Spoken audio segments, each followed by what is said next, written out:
दुलाराय बर' फरायसा आफादनि 56थि थान्दै जखनथाइ आरो लोगोसेयैनो दुलाराय बर' हारिमु आफादनि खुंगा 20थि बोसोरसालिया जथुम्माया गलाघाट जिल्लानि बेन्दोङाव थानाय हिरिम्बा नोगोर टेलिसालआव 2, 3 आरो 4 फेब्रुवारि 2024 खालार खालि सानथामनि मेहेरगोनां हाबाफारिजों गाजा गोमजायै जानानै थाङो।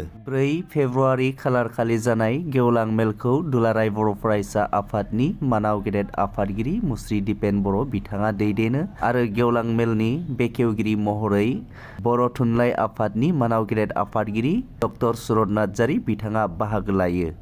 थांखिजानाय बुंथिगिरि महरै बाहागो लायो आसामनि केबिनेट मिनिस्टार मानगोनां मुस्रि उरखावगोरा ब्रह्म बिथाङा आरो गेवलां मेलनि गाहाय आलासि महरै बाहागो लायो नागालेण्ड मुलुगसोलोंसालिनि चेन्सेलर मानगोनां डक्टर समुद्र गुप्त काश्यप बिथाङा।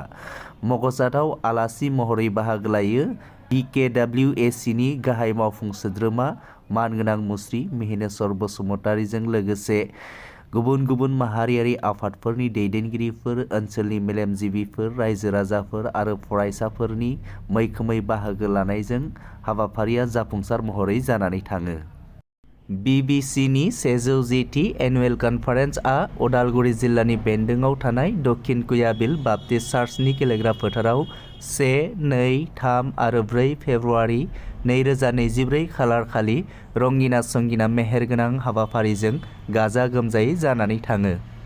बे समाव मोनसे गोजोनथाव खौरां, फैगौ 8 फेब्रुवारियाव चापागुरिनि इउनिभार्सेल सावथुन हलाव मोसा बर' सावथुनखौ दिन्थिनो थाखाय लानाय जादों आरो फैगौ 14 फेब्रुवारिनिफ्राय मोसा बर' सावथुनखौ निउबो एपआव नुनो मोनसिगोन।